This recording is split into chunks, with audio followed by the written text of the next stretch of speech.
reunião. Ah, Vamos lá, então. então vamos começar, pessoal. Então, boa noite. Agradecendo aí a presença de todos, né? Nós hoje vamos ter a nossa primeira reunião científica do ano, as adições, né? No contexto da hipermodernidade. E, para isso, nós contamos com a participação do Rodrigo. O Rodrigo Pardini Guedes é psicanalista, mestre e doutor em teorias psicanalíticas pela Universidade Federal de Minas, coordenador e supervisor do Núcleo de Toxicomanias e Psicanálise da Clínica Ampliada de Saúde Mental de Belo Horizonte.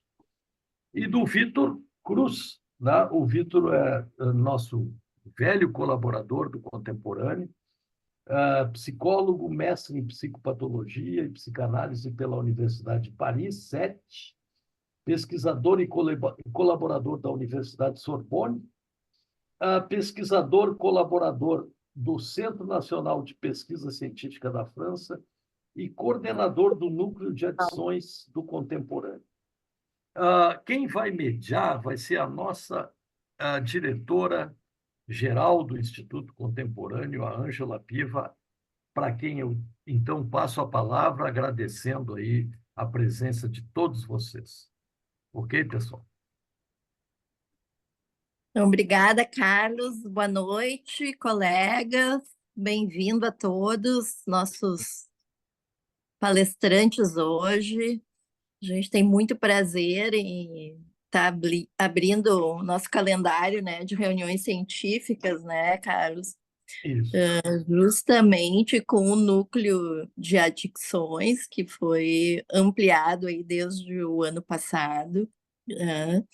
A gente já vem trabalhando nas toxicomanias, nos transtornos alimentares e agora nas questões tecnológicas, com a vida também do Vitor aí para ampliar o nosso programa, tanto de formação continuada quanto de atendimento no nosso ambulatório.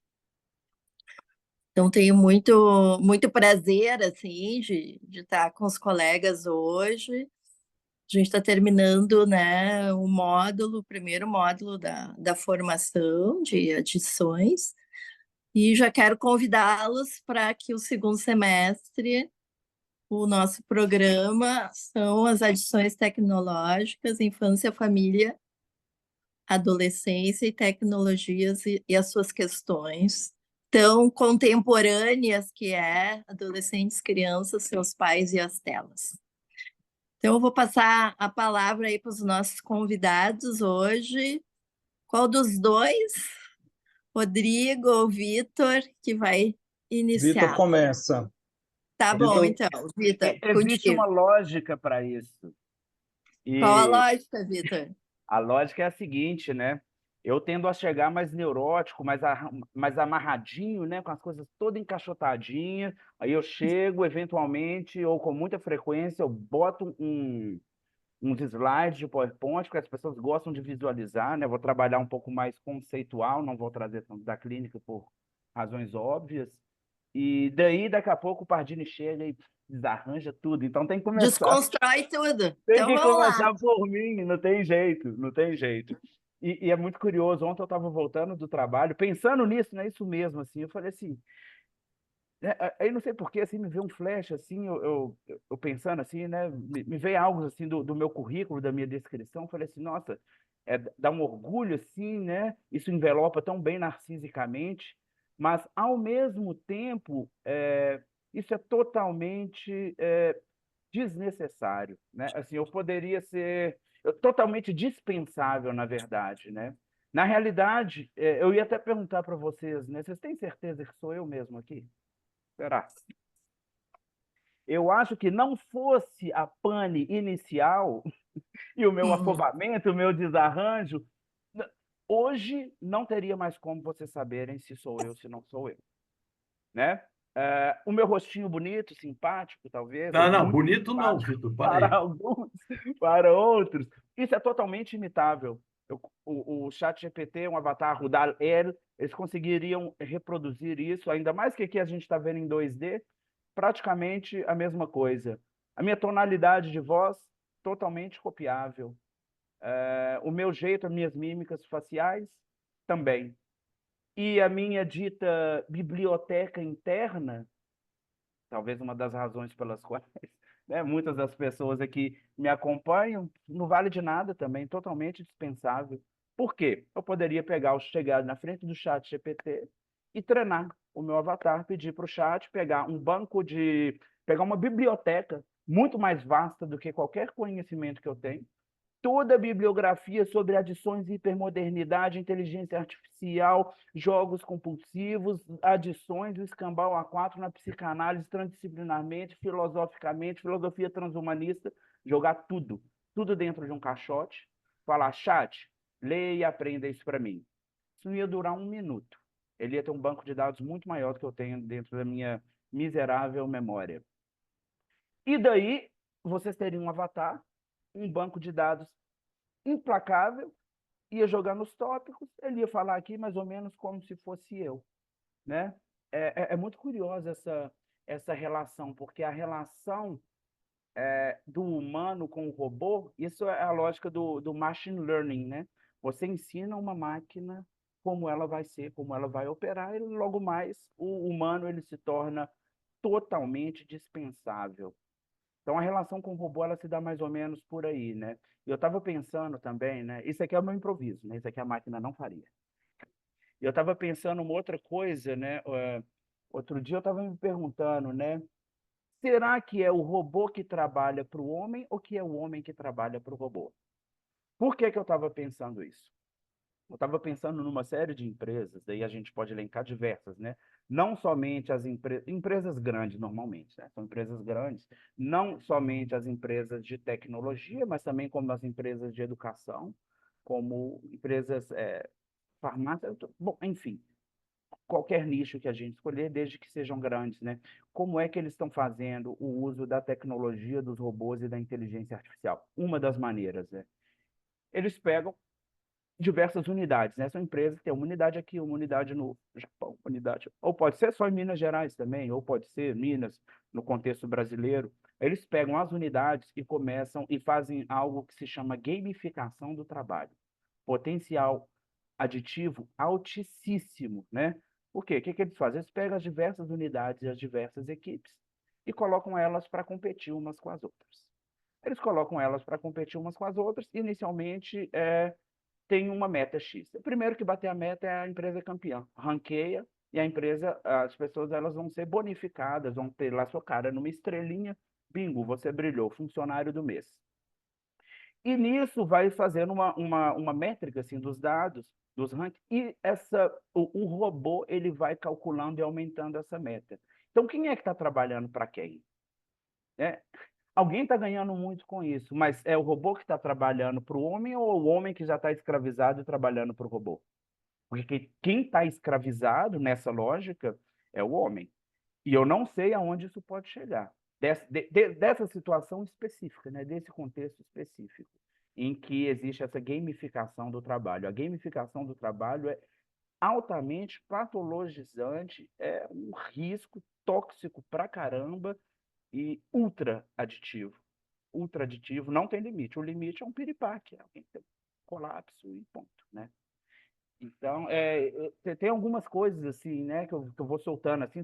As pessoas que me acompanham há mais tempo sabem, né, um pouco do meu estilo caótico e anárquico, sai falando assim, e depois a gente tenta puxar um fio condutor, né? Mas tem alguns outros aspectos assim que estão me chamando bastante atenção na atualidade. Isso tem a ver com a hipermodernidade, né, com essa aceleração do ritmo da vida, com esse hiperconsumismo, com o hiperhumanismo. Humanismo não, com o hiperhumano, se fosse hiperhumanismo seria outra coisa, né? É, e com a característica principal, que é o avanço técnico-científico. Essa é a marca principal da hipermodernidade.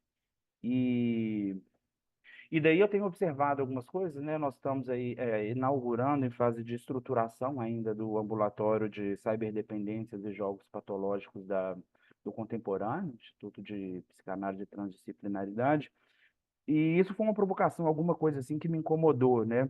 Eu não sabia, eu fui descobrir há pouco tempo que os jogos compulsivos ou jogos patológicos são um terceiro, eu sempre confundo incidência e prevalência. Então, bom, em prevalência no Brasil, né, só perde para o álcool e para o tabaco. Então, é terceiro tipo de forma de dependência mais prevalente. Isso é subnotificado, ninguém sabe disso, né? Muito curioso. Aqui no Brasil, a gente só tem um ambulatório, né, bem estruturado, que é tanto campo de pesquisa quanto para tratamento clínico dos jogadores patológicos, né, que fica na USP, fica no ambulatório lá da USP. Então, não tem mais, não tem outro lugar. O que existe são os grupos de ajuda mútua, chamado jogadores anônimos, né? Eu não vou me delongar tanto, não, né? Só queria chamar atenção para uma outra coisa, né? A gente tem o jogo do Tigrinho, que aparece para a gente o tempo todo. A gente tem as apostas esportivas, né? O Brasil gastou no ano passado 52 bilhões com apostas esportivas, foi mais do que a exportação de carne bovina, por exemplo, só com apostador. E nós temos uma outra modalidade, que é o engano, que se chama de operações de curto prazo, né? Que é o day trade, que seriam as ditas operações que compra-se e vende ativos em curto tempo, né? E E daí saiu uma reportagem na Fundação Getúlio Vargas, há poucos meses, dizendo que 97 das pessoas que, entre aspas, operam, né, na Bolsa, eles perdem, 97%. Então, isso é equiparado a um jogo de azar. E, enfim, então, só trazendo uns dados assim, para a gente poder pensar um pouco como que a gente está assim, na época atual. E eu tenho estado bastante causado por essas questões, né, que as pessoas pouco se debruçam sobre elas. E a gente vem aí tentando fazer esse trabalho já há algum tempo. Então, eu falando dessa forma, né, mais acelerada, meio que hipermoderna, meio que caótica, então talvez dê para saber que eu não sou um robô. Não, não sou um robô. Tá? Mas eu poderia ser. Eu me tornaria totalmente dispensável. É curioso, né, porque a lógica é inversa, porque se a gente for pensar numa análise, o que é mais dispensável é o analista. O analista é o elemento mais dispensável numa análise, né? Por quê? Porque é a primazia do sujeito. Então, o analista ele vai ser usado ou não, vai fazer sucessão ou não, a hora que ele é totalmente descartável, né? Ao contrário do humano com o robô, que quem se torna descartável é o humano e não o robô. Se vocês me acompanharam na minha viagem, mas eu ando me questionando sobre essas coisas. Bom, como bom neurótico que sou, ao menos na maior parte da minha vida, né, do tempo assim que eu estou assim com as pessoas, eu acho que é preciso, né? Acho que tem muitas pessoas que têm uma turma de alunos meu, aí deve ter uma turma de uns 20 alunos do quarto período, né, da faculdade de psicologia. O pessoal ainda eles não são muito habituados com os termos, né? O termo adicção, às vezes a pessoa vem para não, e o que que é isso, né? Será que está falando? Às vezes não conhece, né? O termo adição, ele é pouco popular no Brasil. Na Europa, nos Estados Unidos, esse termo começou a se difundir mais ou menos na década de 70, né? E ele se estabeleceu enquanto campo de saber especializado, né, tanto teórico quanto clínico, na década de 90. Lá já estava estabelecido, com centros de adictologia, né? São centros, instituições, estruturas análogas ao CAPS-AD, que a gente tem aqui, CAPS, álcool e outras drogas, só que lá trata-se de todas as formas de adições. Quando a gente fala que aqui o nosso centro é de álcool e outras drogas, eles ficam completamente sem entender por quê. Até hoje a gente só considera como adição dependência álcool e outras drogas, e não sexo, pornografia, jogo patológico, compra compulsiva e tamanho forem os interesses do homem, né? Pardini mesmo ele vai poder falar disso talvez daqui a pouco, eu vou dar uma cutucada aqui, de repente ele fala lá das nossas bizarras obsessões, né? Estranhas obsessões. Mas enfim, vou dar uma quadriculada aqui, tentar não delongar muito, porque eu já falei um bocado, se deixar eu vou falando, mas eu prefiro não. Adição. Adição é um conceito, né? Ele é um termo proveniente do latim, que é adictus, e ele se refere a um costume ancião, né? Um costume antigo, pelo qual um indivíduo ele era dado, oferecido como pagamento. Ele era pago, ele se dava, ele tinha que se dar como escravo, né? Isso no intuito de quitar uma dívida. uma dívida que muitas das vezes era uma dívida impagável, por isso era necessário pagar com o próprio corpo. Então, a adição, né, o adictus, ele é uma situação que designa um estado de escravidão, né? Na Roma antiga, isso tem a ver com o direito romano, né? Na Roma antiga, a pessoa que ela era incapaz de saldar essa dívida, ela tornava-se escravo do seu credor como forma de pagamento, né? Em outros termos, o Gurfin, que eu vou fazer essa brincadeira aqui, que eu achei bem interessante, né? Trata-se daquela antiga lenda que todo mundo conhece, né? Do indivíduo que vendeu a sua alma ao diabo. E daí ele ficou aprisionado, né? Sendo refém do seu salvador algoz. E daí a gente já pode perceber como, etimologicamente, a palavra ela já vai trazer algo de uma paradoxalidade e de uma ambivalência. A paradoxalidade é quando as coisas se misturam, gera uma confusão. A ambivalência é quando ou é uma coisa ou é outra. Ora é bom, ora é mal. A confusão é a confusão. Talvez seja um pouco o que eu esteja fazendo aqui.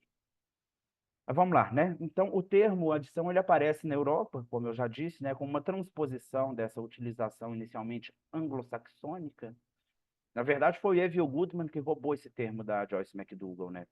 E depois ele voltou. Então, ele foi para os Estados Unidos, ele se apropriou desse termo, ele psiquiatrizou esse termo, ele DSM-alizou o termo e depois ele voltou para a França, né? Ele tirou do campo da psicanálise e levou para o campo médico. Mas depois a psicanálise reivindicou o termo e hoje a gente tem um campo de saber muito bem constituído, psicanalítico, a respeito dessa ciência, desse campo de saber especializado, que são os estudos sobre as adições, né? Então, as adições, elas englobam, né, as toxicomanias, o alcoolismo e as demais formas de dependência. Já mencionei alguns aqui, os jogos, os gadgets eletrônicos, sexo, alimento, compra compulsiva, né?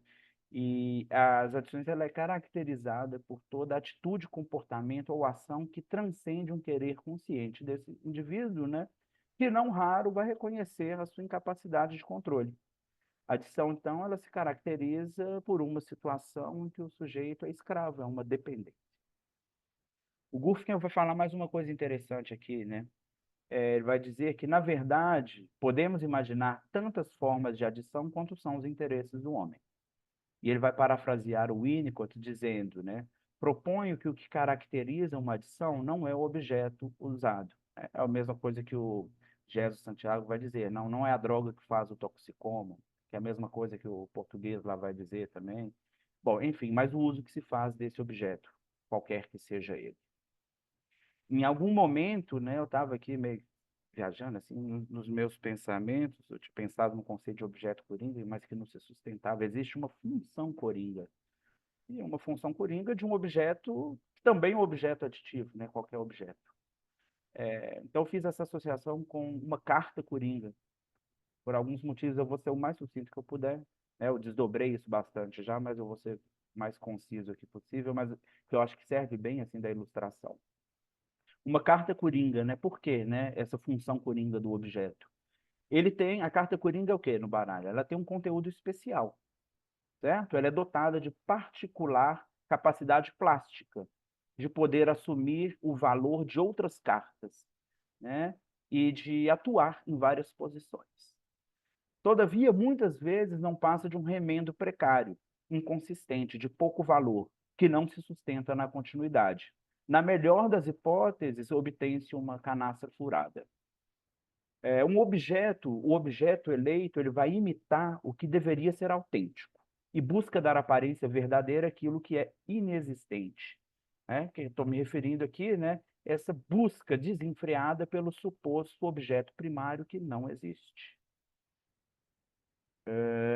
A adição, a dependência, ela geralmente, né, como a gente até viu umas pitadas ali, ela é definida conforme critérios negativos, sobretudo no que diz respeito à perda do controle, né? Talvez essa seja a principal característica dela quando é descrita nos manuais diagnósticos, né? O que significa classicamente a perda da liberdade, né, de se abster malgrado a consequência desses efeitos deletérios, nocivos causados pelo uso ou adição. Só que a gente tem que ficar muito esperto, né? Porque nem sempre é assim, ou talvez a maior parte, né, a maioria das situações não é assim que funciona, né? A gente precisa considerar os aspectos ambivalentes e paradoxais, pois que acredito aqui, né, e defendo, sustento a ideia de que o objeto aditivo, a droga, seja ele qual for, né, ele é um fármaco, né, uma dolorosa fruição ligada tanto à doença quanto ao apaziguamento, e que participa ao mesmo tempo do bem e do mal, do agradável e do desagradável. É o que vai dizer Jacques Derrida a partir do texto clássico, antiquíssimo do Platão, A Farmácia de Platão. Bom, pequeno percurso sócio-histórico aqui, rapidinho, sócio-histórico filosófico. Modernidade, estão falando de hipermodernidade, né? Modernidade, ela surgiu na sequência do Renascimento, né? Nesse cenário entre o século XV e o século XVIII, final da Idade Média, né? E se estendeu bastante, né? Com os pensadores iluministas que assumiam um papel importante, dando ênfase na razão, na ciência, no individualismo, né? Indo na direção do tão almejado progresso. Foi nessa época, justamente, em que a invenção e fabricação de máquinas surgiu, né, a invenção e a fábrica surgiram como forma de substituir o trabalho humano manual. E o que a gente percebe na hipermodernidade, a gente tem, por exemplo, a inteligência artificial, que pretende substituir o trabalho humano mental intelectual, né? A modernidade, ela trouxe solidez para o mundo e para a vida. Ao passo que, se a gente for olhar na pós-modernidade descrita por Bauman, aí já no século XX, aqui colado na gente, né? A pós-modernidade, ela foi ou tem sido, né, um processo gradual que vem se desenrolando todo ao longo desse século XX, sabe, né? Ganhando impulso, principalmente após a Segunda Guerra Mundial. Nas décadas, então, de 60 e 70, a gente teve uma série de mudanças sociais, culturais, políticas significativas que ocorreram em todo o canto do mundo. A pós-modernidade sustentada por Bauman, ela é caracterizada pela falta de estruturas sólidas e permanentes.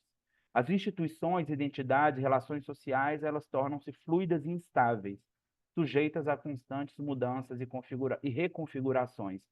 A gente percebe um aceleramento disso aqui, né, hipermoderno, sobretudo catalisado pela era pandêmica barra pós-pandêmica, né?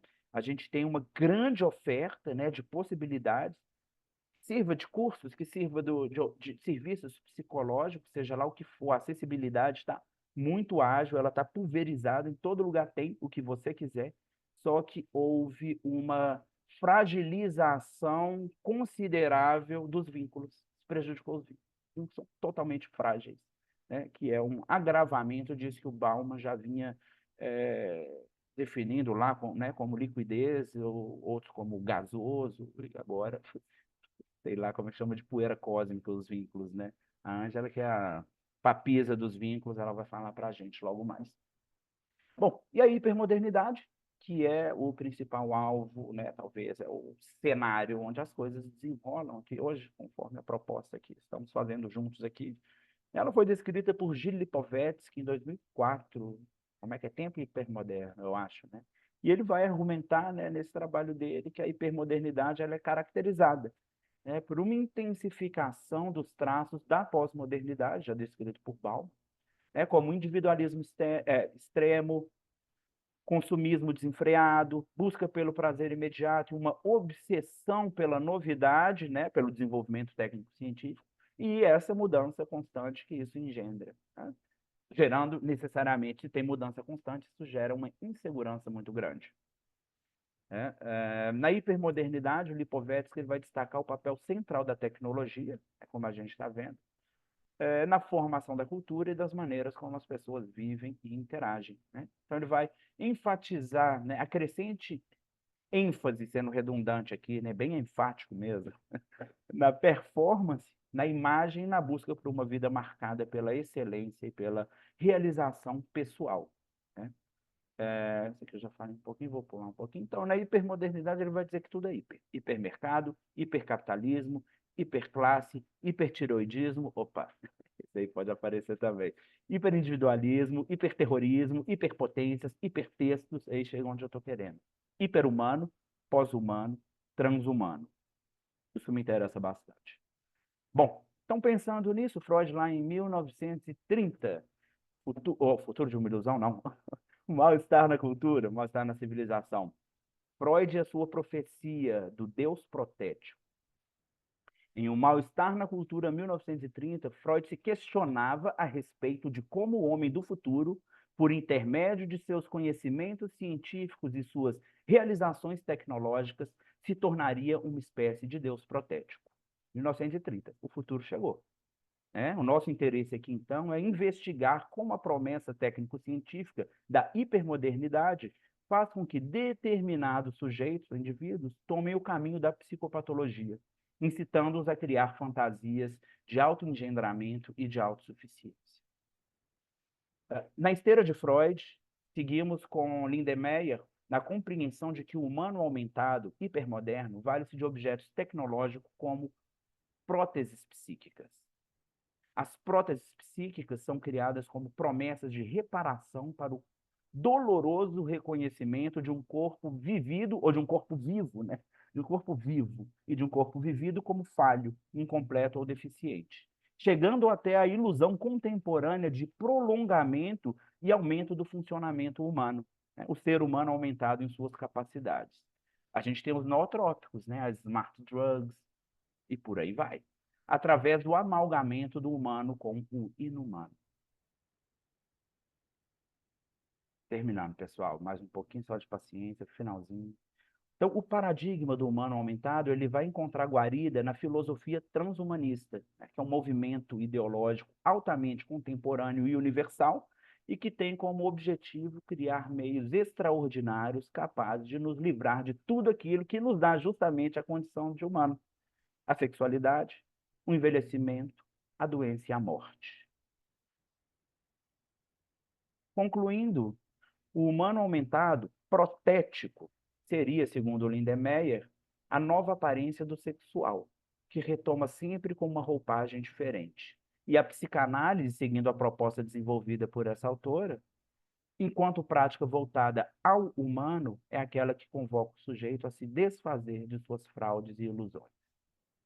Então, encerro aqui a minha fala inicial. Obrigado aí pela Reteles ao Rei, uma parola, né, por me emprestar as orelhas, e é isso que eu trouxe para compartilhar com vocês. Obrigada, Vitor. Muita densidade para pouco tempo. Eu vou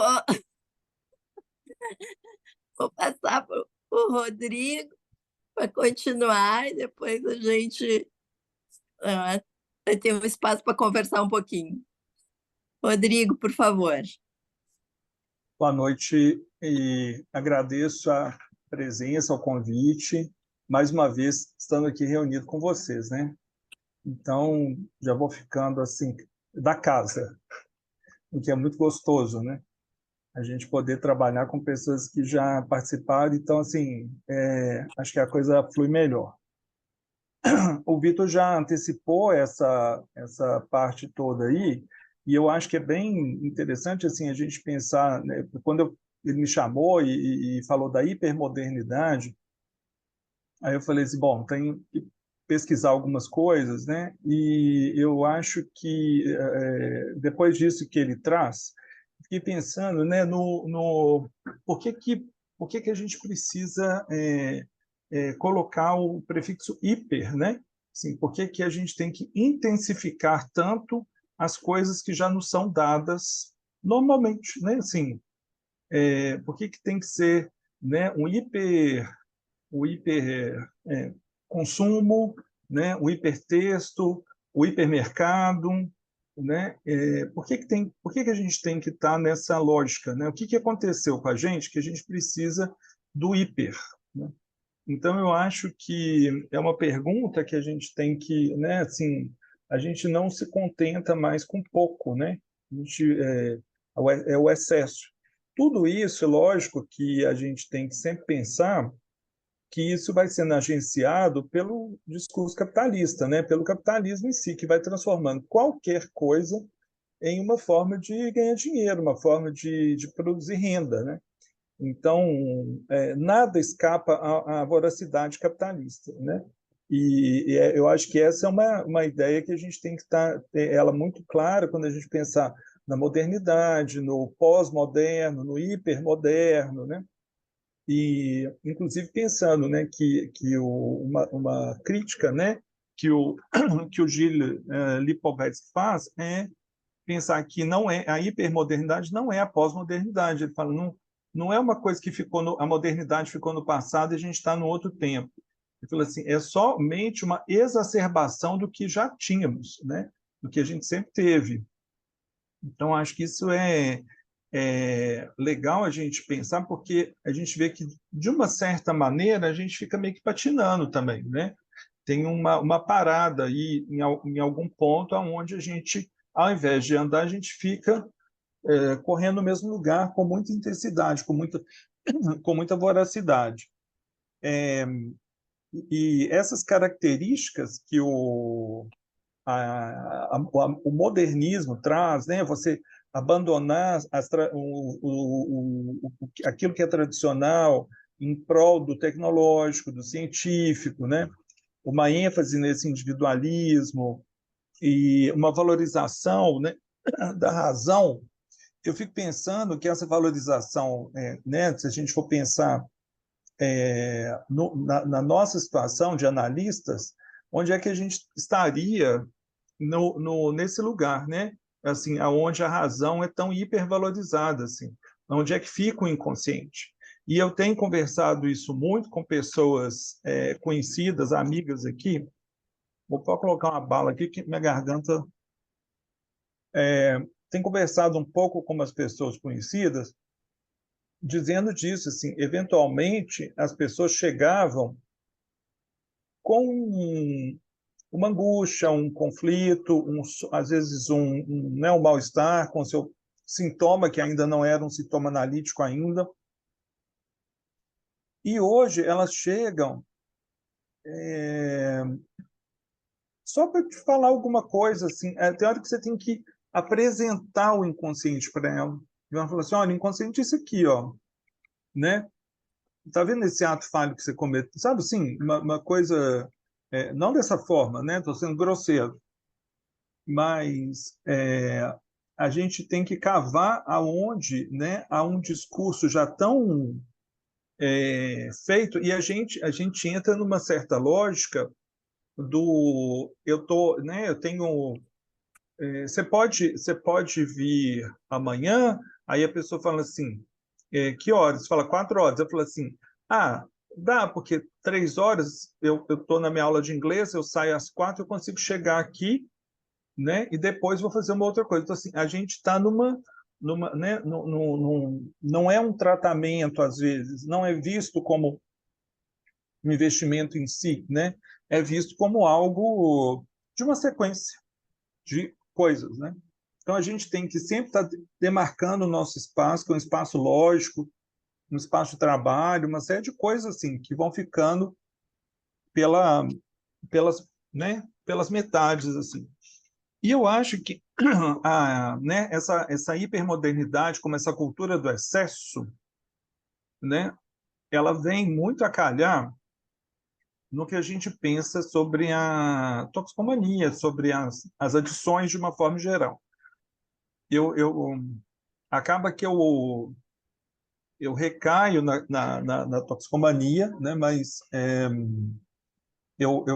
gente tem que falar disso de uma forma bem mais ampliada, né? Cada vez a gente tem que aprender a falar disso de uma forma mais ampliada, porque são adições, mas cada um tem suas características. E eu achei muito interessante quando o Vitor fala dessa coisa até notei aqui, quando ele fala assim do Freud, né?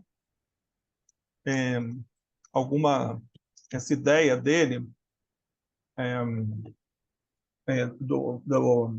antes ele coloca, né? A gente que trabalha para o objeto, o robô trabalha para nós, ou nós trabalhamos para o robô. E eu fico pensando que o objeto, né? Se a gente pensar o objeto ele antecede o sujeito, né? Na história do mundo, assim, existia os oceanos, a terra, um monte de coisa. Depois né, vieram as plantas, animais, até chegar até nós, né? E o Freud ele fala disso, né? Assim, do retorno ao inanimado, né? Nós todos vamos voltar para esse inanimado. Então, eu acho que assim o objeto nos antecede e depois ele é posterior, tá? A gente vira, né? A gente se torna algo de nós nos tornamos um certo objeto, né? Um esqueleto, um corpo, né? Quando a vida se esvai, a gente cai nesse lugar, né? Então, a nossa a ideia, né, de que a gente trabalha para esse objeto, o sujeito trabalha para o objeto trabalha para o sujeito, é porque, de uma certa maneira, nós estamos, né, um caminho para a morte é um caminho de uma certa objetificação, assim, a gente vai se tornar isso em algum momento, né? É, vai sobrar, se resta um nome, se resta uma obra, como foi Freud, como foi Lacan e outros tantos, a gente ainda tem um sujeito, né, um sujeito ali vivo de uma certa maneira, porque é um pensamento que continua vivo. Se não, acabou, né? De repente você está lá e aí um arqueólogo acha e aí ele tenta resgatar algo que poderia ter sido um sujeito. Ah, esse esqueleto aqui, pelo formato da pelvis, deve ser uma mulher, né? Já que ela tem tais dentes ainda, ela provavelmente ela tinha tal e tal idade, né? Mas é um puro objeto, né? É um esqueleto que foi achado por alguém, por um ser falante, que tenta dar vida ou reconstituir algo da vida ali, né? Então, eu acho que é isso, assim, né? Para a gente ver como que essa relação com o objeto se constitui. E aí, né, a gente pensa na hipermodernidade como essa cultura do excesso, o que faz muito sentido na questão do uso e do abuso das drogas, ou das tecnologias, ou dos jogos, ou das compras, ou dos alimentos, né? Então, se a gente for pensar, né, nessa característica do uso, né, que a gente sai para beber alguma coisa, para jogar alguma, né? Pra, como diz o Carlos, né, o futebol é uma brincadeira ali, então vamos, né, nos divertir com esse uso dessa brincadeira, ou assistindo ou jogando, a gente está um pouco nesse lugar, né? Mas ele tem seu caminho e ele pode caminhar para um abuso, né? Ou seja, eu começo a fumar demais, a beber demais, a julgar demais, a cheirar demais, né? Então eu começo a abusar de alguma coisa, ou a transar demais, né? Os abusadores sexuais aí, amar demais, né? Eu atendo pessoas do MADA, que é mulheres que amam demais, então o amor em excesso.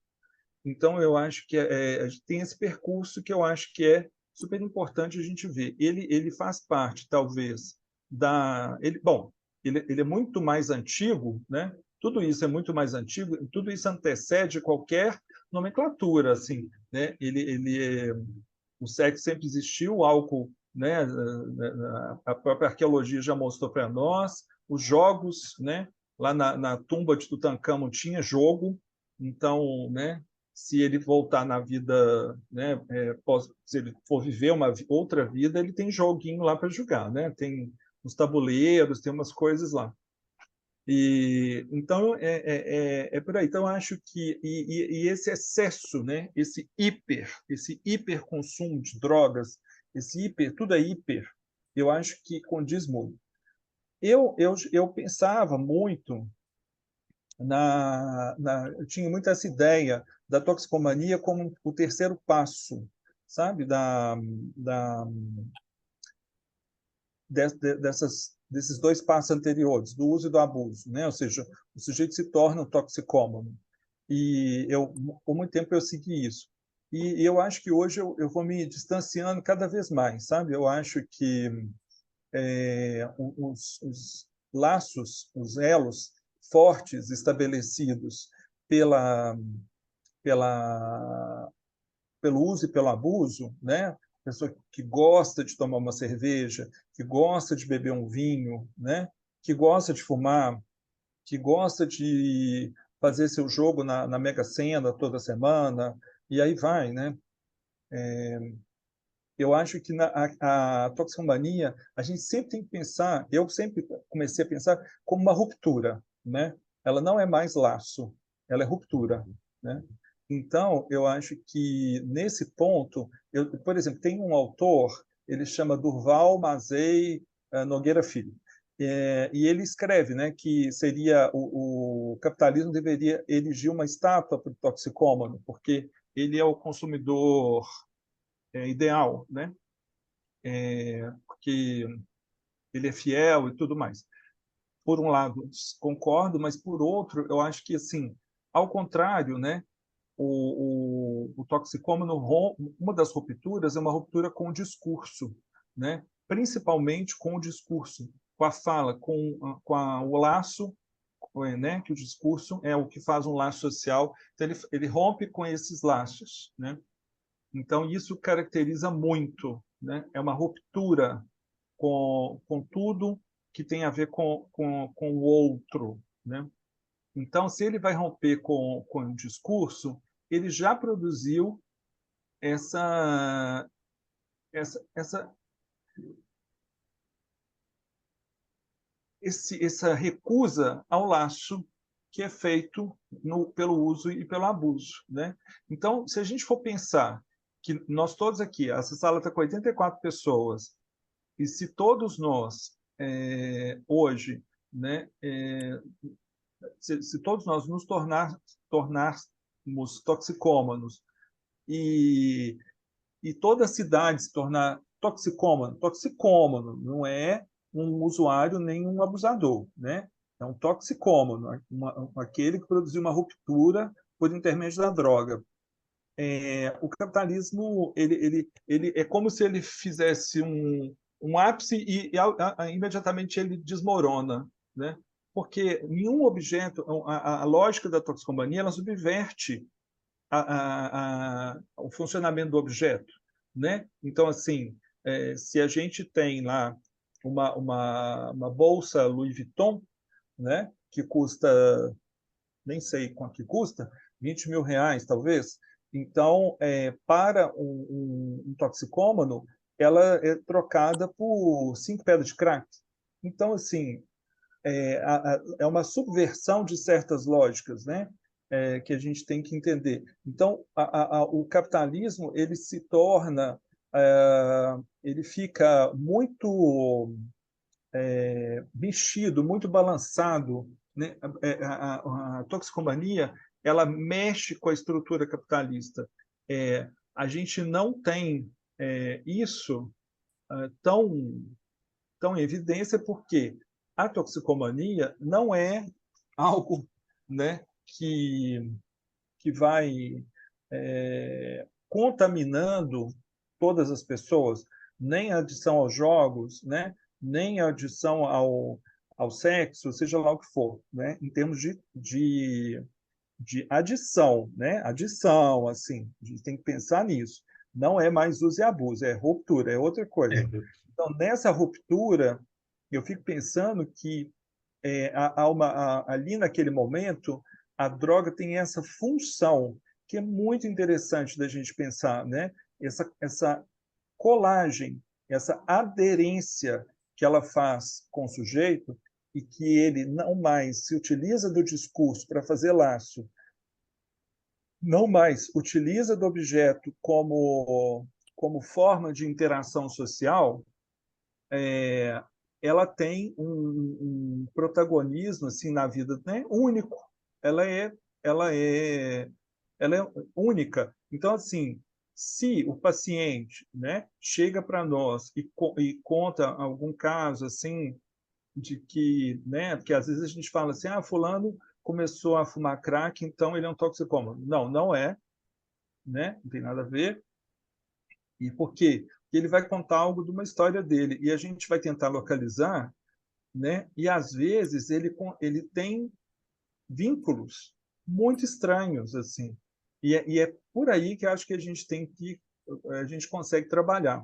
E aí eu fiquei pensando aqui, né, quando o Vitor estava falando ali, eu até escrevi aqui que é bom a gente apresentar depois que uma pessoa fala, depois a gente faz uma elaboração, né? E aí depois ainda fiquei uma outra coisa que eu tinha pensado antes disso é porque o Vitor falou pode não ser eu, pode não ser o quê, né? E ele estava falando do, dos títulos que ele tem, das coisas todas, né? E o Lacan fala, né, que os não tolos erram, né? Então quando a gente vai tendo muito título, a gente vai errando mais, né? A gente tem que tomar muito cuidado com esse percurso, né? Das titulações, que a gente acha que né? A gente literalmente acha que é doutor e aí já dançamos. Bom, então, só para pensar aqui uma coisa, um paciente, né, que estava internado, e aí do nada, e eu adoro essa expressão, do nada, porque nada é do nada, né? Mas assim, do nada, quando o paciente fala do nada, eu falei, bom, aí vem alguma coisa bem legal, porque esse nada é fundamental, mas outro dia a gente pode falar disso, ele é fundamental para a gente entender a ruptura. Se a gente entende do nada, a gente entende um pouco da ruptura. Mas aí, esse paciente, do nada, ele pega um açucareiro, né? Aqueles açucareiros que vocês devem ter também de plástico, assim, com aquela tampinha em cima, então tem só aquela boquinha assim, você despeja aquilo dali. Ele faz uma carreira de açúcar e cheira, né? E aí é uma situação muito interessante, porque a gente vê que a toxicomania, a ruptura, ela pode ser de tal natureza, né, que o sujeito rompe com o próprio tóxico, com o próprio objeto, né, que o satisfaz, né? Porque ele pega, né, minimamente um traço desse objeto, né? É quase como se fosse um restinho dele, né? Ou seja, um açúcar mimetizaria um pó branco em cima de uma mesa, né? E ele vai cheirar aquilo dali. Tem efeito nenhum em termos fisiológicos e nada, mas para ele aquilo é de grande efeito, né? E eu fico pensando que essa aderência, então, né? Só para, acho que para não a gente delongar mais, essa aderência ao objeto, quanto mais aderência tiver, né? Quanto mais o sujeito estiver intoxicado pelo objeto, na posição de um toxicômano, mas qualquer um de nós, a gente entende a família, aí a gente consegue entender a família, uma série de coisas. Ou os jogadores também, quanto mais compulsividade para o jogo ele tiver, quanto mais compulsividade para as compras ele tiver, que você vira e fala, não entendo por que essa pessoa faz isso, essa pessoa nos angustia. E aí a gente tem que recorrer ao seminário 10 do Lacan, que é o seminário da angústia, quando ele vai falar da posição do masoquista lá, né? Porque ele vai se objetalizando tanto na relação com o sádico, mas tanto, que ele produz angústia. E é esse o objetivo do masoquismo, né? Encarar, ver a angústia do outro, né? Então, o toxicômano, no auge da sua toxicomania, ele nos angustia. Por quê? Porque ele se torna... Eu vou usar uma palavra, não é essa, mas só para ficar bem assim caracterizado, como se ele fosse um puro, não é isso não, mas como se fosse um puro objeto, né? E nós ficamos angustiados, porque não há possibilidade de laço, de palavra, né? Inclusive, a gente não consegue tratar uma pessoa drogada, por exemplo, né? Ou, por exemplo, se a pessoa está ali julgando, você fala assim, vem cá, a pessoa está julgando, você fala assim, olha, a casa está pegando fogo, a pessoa continua, né? Porque e aí isso nos angustia a todos, né? Então com essa clínica que a gente tem que começar a ver como ela funciona para a gente saber como a gente trabalha, né? Mas era isso que eu ia trazer para vocês hoje e, e é lógico que vai ter algumas perguntas, a gente vai poder falar mais. Obrigado. Obrigado, Rodrigo.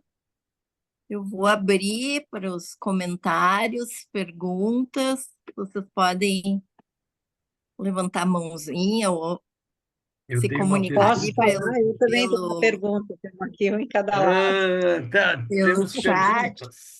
Temos Deixa O eu, Magal perguntas. Massado aqui querendo perguntar.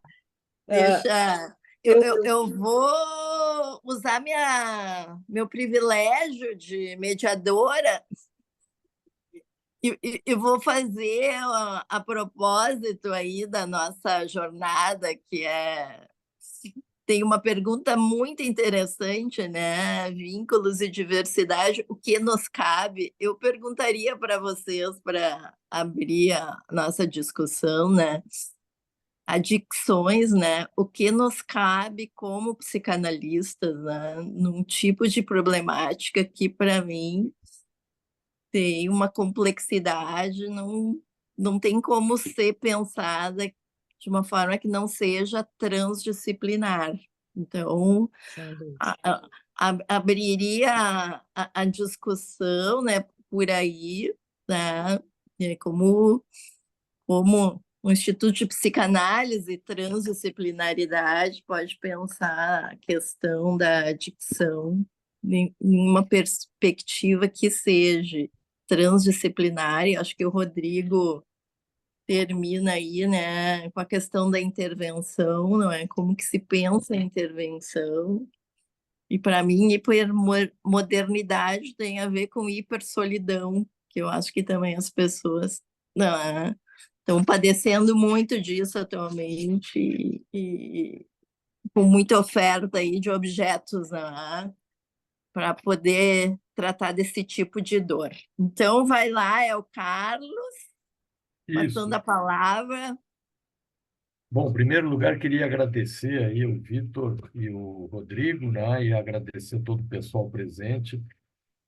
Queria trazer uma questão assim, o Vitor traz de uma maneira muito clara e o Rodrigo complementa, de certa forma, o que um autor que é pouco lido, pouco conhecido, mas é extremamente importante na psicanálise hoje, se chama Bela Gromberger, sobre a busca de plenitude, a eterna busca de plenitude e completude que esse hipermodernismo hoje nos ilude de que essa completude existe. Então, vamos dizer assim, há uma desmentida completa da impotência, da castração, quer dizer que tudo é possível e já. E isso é um problema, né, pessoal, na nossa clínica, porque é um problema crônico. Ele, em primeiro lugar, ele habita em todos nós, né? Mas a gente precisa tratar isso nas pessoas, porque senão elas nunca vão achar nada. Sempre vai estar faltando, sempre vai estar faltando. E vocês trazem isso muito bem, tanto o Vitor, do jeito dele, como o Rodrigo, com a maravilhosa colocação que ele fez. Era isso que eu queria colocar. Pois é, deixa eu só dar duas palavrinhas aqui, né? Isso é mais, como se diz aqui, né? Não sei se é aqui ou se é em Montes Claros, mas é uma dessas terras minhas. Diz assim, isso é mais velho do que a serra, né? É, Mais velho do que a serra, porque a gente vê lá, né? Por exemplo, estava escrevendo sobre xamanismo aqui, o uso de psicodélicos, há pouco aqui, agora à tarde, e pensando, né? A gente tem a incorporação, né? simbólica, real, imaginária, essas coisas, Isso, tudo junto, né? Dessa incorporação do divino, né? Dessa isso. tentativa ali de suturação radical do ser, né? De modo que se torne ali, que se faça um com o todo, né? Que é o sentimento oceânico descrito por Freud, ou que essa ilusão megapotente de se tornar um eu-corpo todo purificado, por exemplo, né? E a gente tem isso tanto pelo viés do místico religioso, né? Pela relação do homem com seus totens, por exemplo, a relação totêmica, que é mutuamente benéfica, né? E essas incorporações, você pode incorporar várias entidades ali, né? A hóstia sagrada, seja lá o que for, né? E você pode também incorporar um implante protético mental, a inteligência Sim. artificial, por exemplo, né? Você pode incorporar um super peitão, por aí vai, né? Você é mais velho que a serra. Tá bom, Vitor? Mas, Carlos, Vitor, eu hoje a acho. tecnologia ativa diferentes circuitos cerebrais com muito mais facilidade, né, do que antigamente. Eu acho que esse é um ponto interessante. Desde a infância, como É, analista de criança, eu acho que essa... o ritualístico caiu, né? Não precisa mais do rito. A coisa ela simplesmente Exatamente. acontece. Ela acontece como uma extensão do próprio corpo, como um gesto mágico, e ali está. Uhum. Nem um Posso gesto fazer uma mágico, às vezes antes colocação? do gesto mágico, porque, né, justamente a análise e a compilação de dados, eles possibilitam essa antecipação. Sim.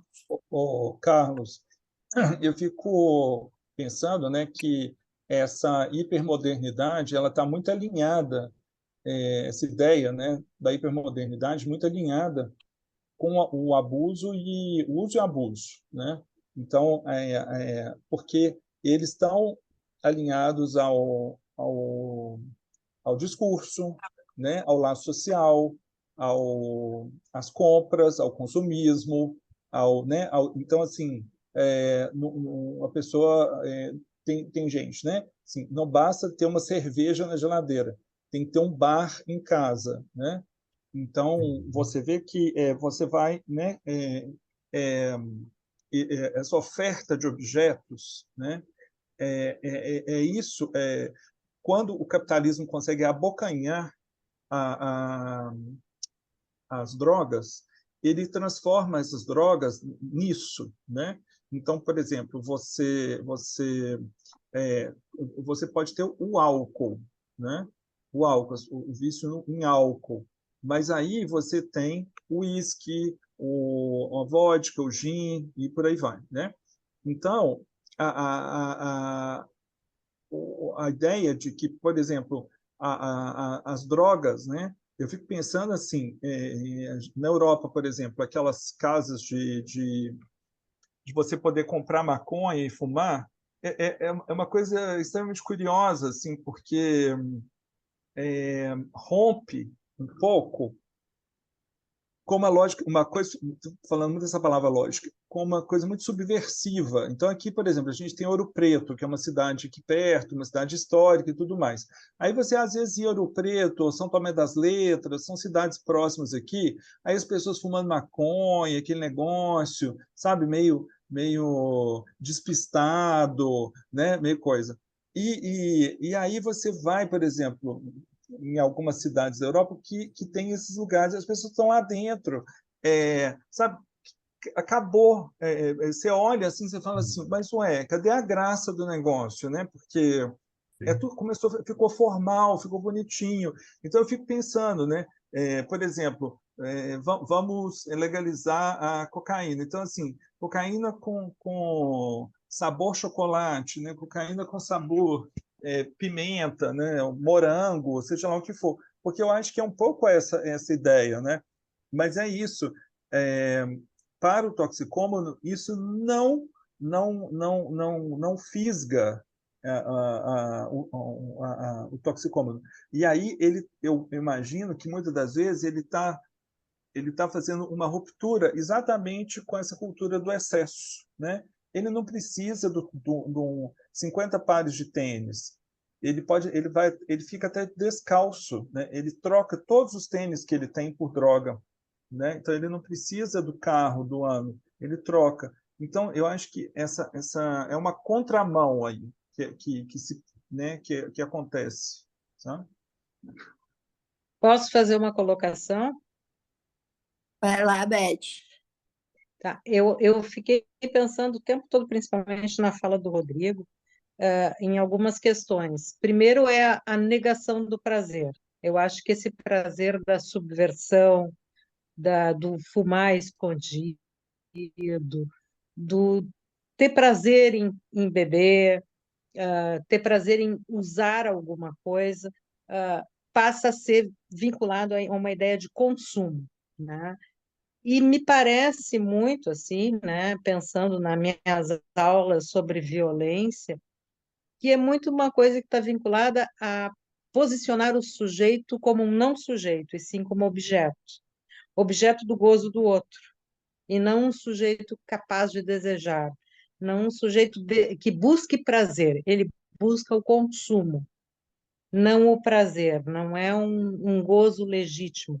Não sei se faz sentido, mas me remeteu muito à questão da própria violência do capitalismo e da violência entre os vínculos, quer dizer, o usuário que rompe, né, como disse o Rodrigo, que propõe, que faz essa ruptura, ele rompe com o vínculo, ele Ele rompe com rompe com o qualquer brinquedo possibilidade de também, ser Beth. sujeito, com um Ele brinquedo, mas rompe isso com é uma com o capacidade. brinquedo, foi o que o Rodrigo colocou, não tem mais brinquedo. Sim, sim. Não, é uma incapacidade de ser sujeito, um sujeito desejante, né, que pode brincar.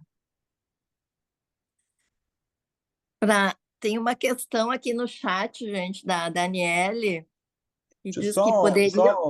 comentar rapidamente o que a Beth falou, porque eu acho que Ah, é interessante a gente pensar é, isso, né? A posição do toxicômano, né? Então, por exemplo, assim, quando eles estão internados, né, ou vão no consultório, ou seja, qualquer coisa, eles costumam dizer assim: eu estou limpo, né? Uhum. Isso para mim é fundamental, assim. Eu acho que isso deixa muito claro. Eu estou limpo, mas eles jamais irão dizer eu estou sujo. Sim, E né, uma por que que negação da eles jamais, analidade. por que que eles jamais vão dizer que eu estou sujo?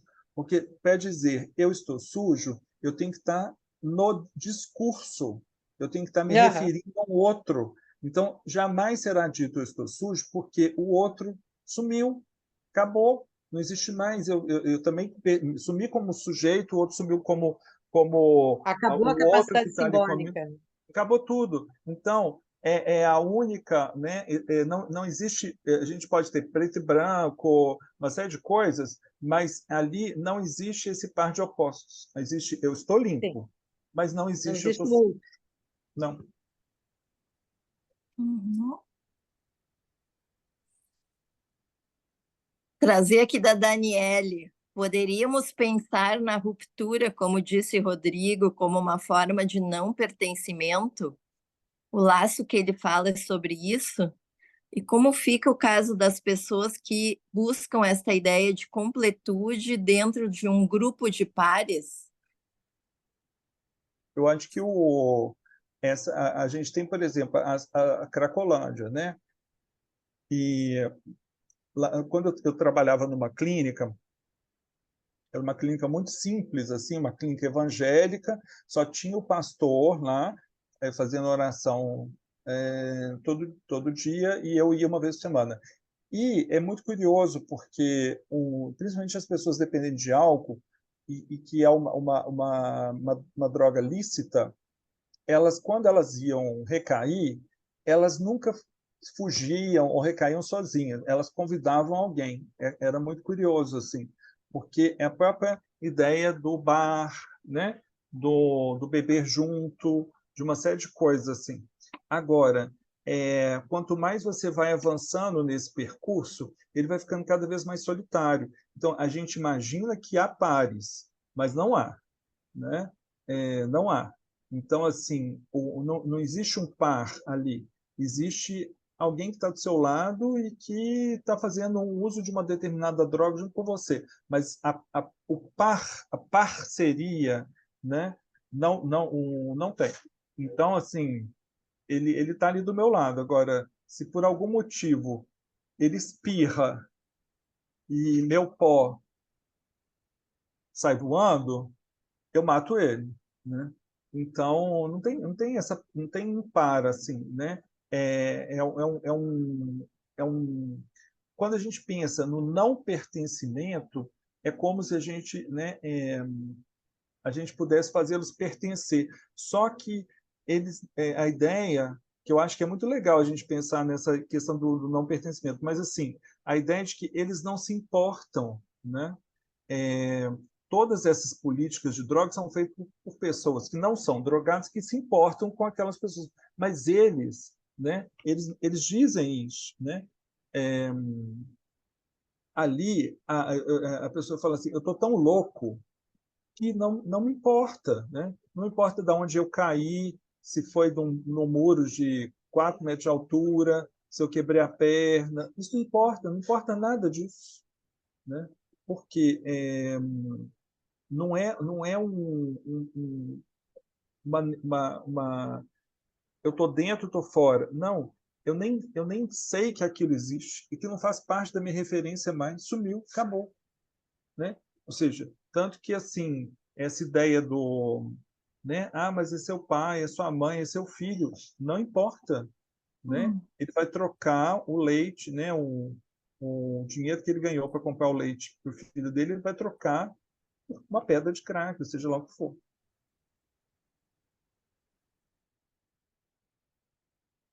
Gente, eu queria trazer para vocês a questão das adições tecnológicas, que a gente está falando de substância, e nós temos aí um vasto campo, né, quase de epidemia também, em termos de adições tecnológicas que começam agora na infância e na adolescência, né?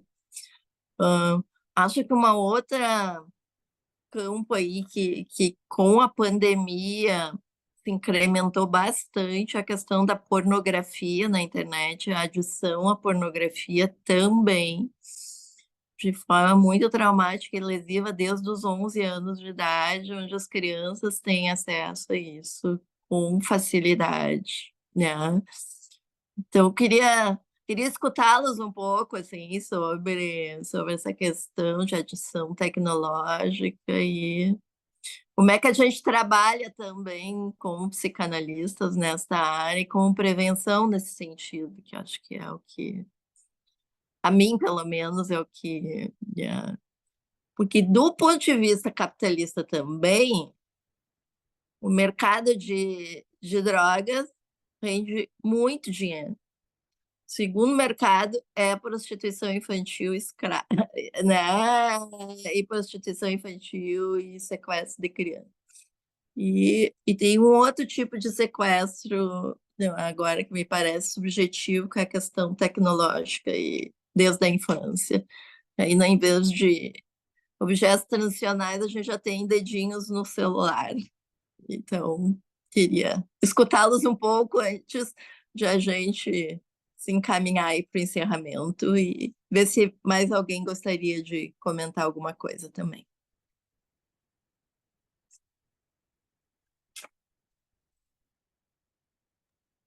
Falava com você. Vitor.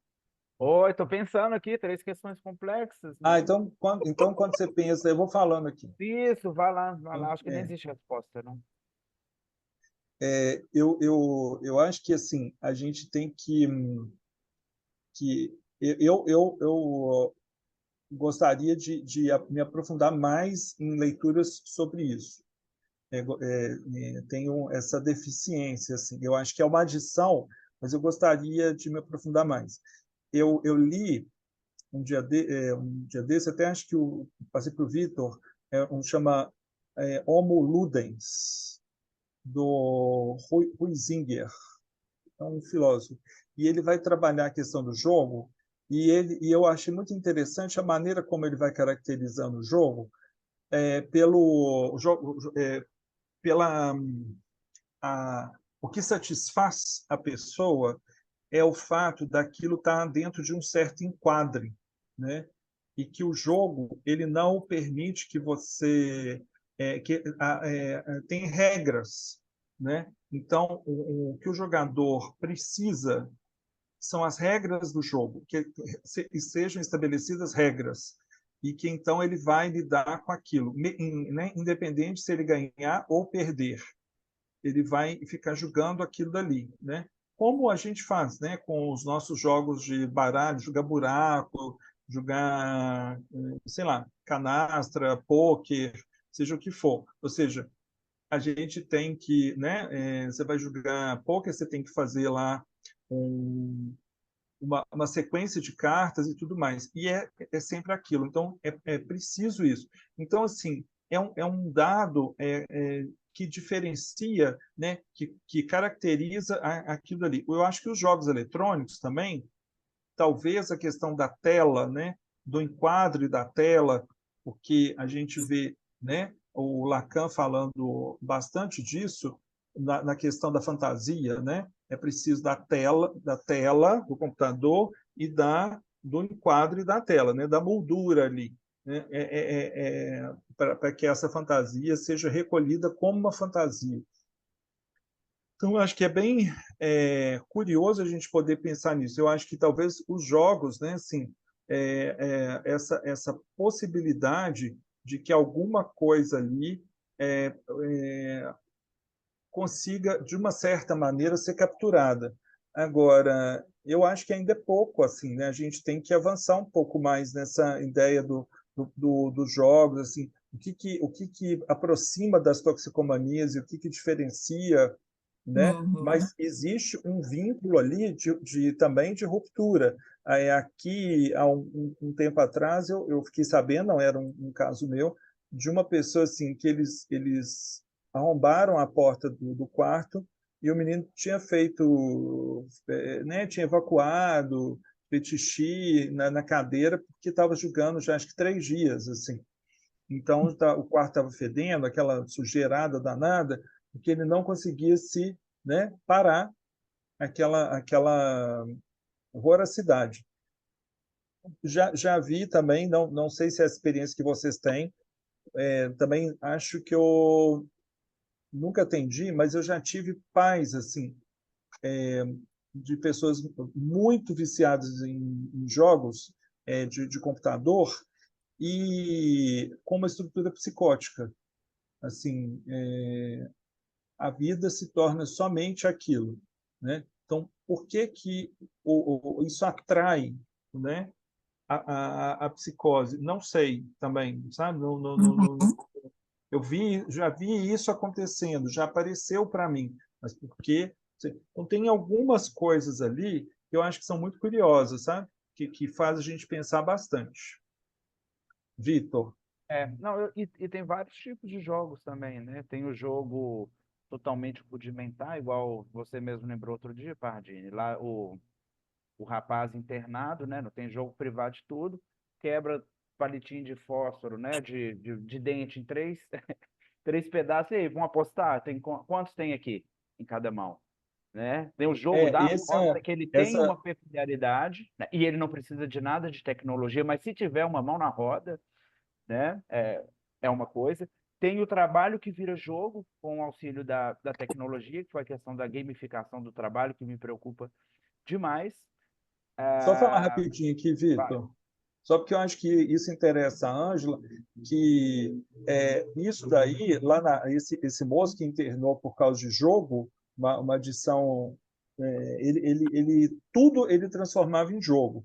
Nem que seja quebrar um palito e ficar naquela coisa do quem tira o palito maior ou menor. E ele foi um grande desafio para a terapia ocupacional, que trabalhava em conjunto com a gente, e foi um super desafio, porque a terapia ocupacional, muitas das vezes, trabalhava os jogos, né? Levava lá, ou seja, a frustração, né? Como ganhar, como perder, né? E como é que você vai trabalhar o jogo com um viciado em jogo, né? Então, esse foi um super desafio para o pessoal, essa transdisciplinaridade. O pessoal da terapia ocupacional sofreu com esse cara lá, porque teve que interromper toda essa parte. Obrigado, Vitor. Nada.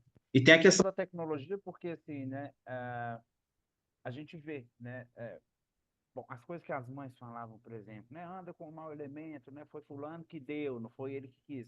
Mas não, se a gente for ver a rigor, né, existe um movimento, né, desse ainda sujeito ao candidato. Vitor, seu som sumiu para mim. Olha, Ah, tem um, Pô, a gente escuta, né, as mães falando, ah, não, foi culpa do coleguinha que deu, que insistiu para ele usar, né? Isso é o que a gente menos vê. Tem, mas é o que a gente menos vê. O que a gente vê mais existe um movimento, né, do indivíduo, do sujeito, do candidato a sujeito, a alguma coisa. Essa lógica ela inverteu um pouco, né? Porque se eu estou no meu celular, eu tenho uma oferta, as coisas vão infiltrando, né? A gente não precisa sim, ir atrás, imaginado. A gente pode estar na nossa exatamente. vão entrando dentro da nossa cabeça.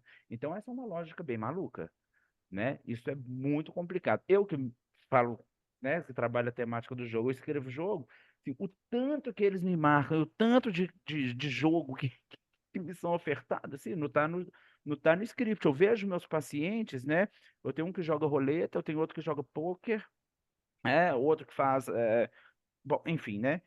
E eles falam, né? Se eu paro, eu bloqueio uma conta, eu coloco um motorista de Uber, né? Eu coloco o meu, porque não pode receber, porque se ele recebe, ele derrete. Eles falam engraçado, ele usa uma gíria, né? Derreter. Bom, tem uns flertes, assim, eu não posso entrar nos detalhes aqui, eu gostaria, mas eu não posso, assim, né? Com a transgressão, tem demais. E tem a parceria do jogo que é feito com o analista, que se a gente não ficar esperto, assim, é cada coisa que acontece, mas só que eu não posso falar aqui, porque senão fica complicado, né? Mas eu estava querendo trazer essa questão, né? Como que as coisas infiltram na gente, né? Elas vão entrando, né? Assim como a inteligência artificial já Sim, faz, assim, sim. e as coisas vão entrando, né? Na criança, por exemplo, né? Como é nocivo, porque isso resolve um problema tanto para a criança, que é colocado como um problema, mas isso resolve um problema maior ainda para os pais, né? Porque os pais estão tá tranquilo ali, se ele está no celular, né? Tá de boa, só que isso daí vai ter um comprometimento drástico para aquilo que a gente chama de intolerância à frustração, porque o gesto mágico, né, igual eu disse, já nem existe mais o gesto, você não vai, ele te antecipa, antecipadamente você já tem ali uma recompensa que não existe nenhuma falta para ela, você tem uma recompensa pelo que ainda não existe uma causa da recompensa, né? Então, assim, E, é e, um e afogamento, existe, né? É um afogamento. Ah, e existe aí um déficit de trabalho de vínculo, né? Que a gente chama aqui de trabalho em conjunto. Só para encerrar, assim, faz muito tempo que eu estou muito preocupada com essas questões dos jogos, por trabalhar com criança há muitos anos, e adolescentes e famílias. E eu comprei um jogo novo que eu fiquei, se chama Confronto de Gerações. Ah, então são perguntas que os adultos fazem para os adolescentes fazem para nós. As perguntas da nossa geração e as perguntas deles. Gente, é uma quantidade de jogos e de perguntas que é impossível um adulto responder. É impossível. Tipos de jogos, o que acontece nos jogos, os objetivos, os aparelhos, né? Para que serve, para que se trata. Então, tem um gap também entre gerações aí, né? Que é impressionante, que a tecnologia não é, acaba, de alguma maneira, entrando nesse espaço aí vazio. Gente, eu queria agradecer muito. É um espaço aí que a gente está abrindo também no contemporâneo para pensar, para estudar. Segundo semestre, eu e a Rosane vamos estar aí coordenando esse espaço aí de estudo conjunto, né? A gente nem vai dar aula, a gente vai estudar de forma conjunta tecnologias, adições tecnológicas, infância, adolescência e família. Então, transdisciplinarmente, né, Ângela? Olha, transdisciplinarmente. muito bom, É com impossível, convidados. né? E a gente vai aprender junto, então, muito obrigada para todos. espero encontrá-los novamente aí, os nossos convidados. Carlos, obrigado pelo convite.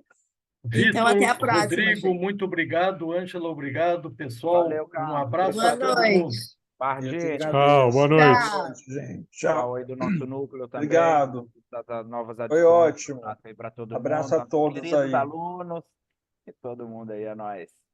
Boa Falou. noite, John Boy. Boa noite, Mary Ellen. Agora é ver o Galão ganhando a Libertadores, 2-0 já contra o Penharol. Oh, viu? É o Tá brinquedo, vendo? Rodrigo. Um abraço. Deixa eu me divertir. É o mal-estar da cultura, isso mesmo. Não, esse é o bem-estar do Galão, é outra coisa.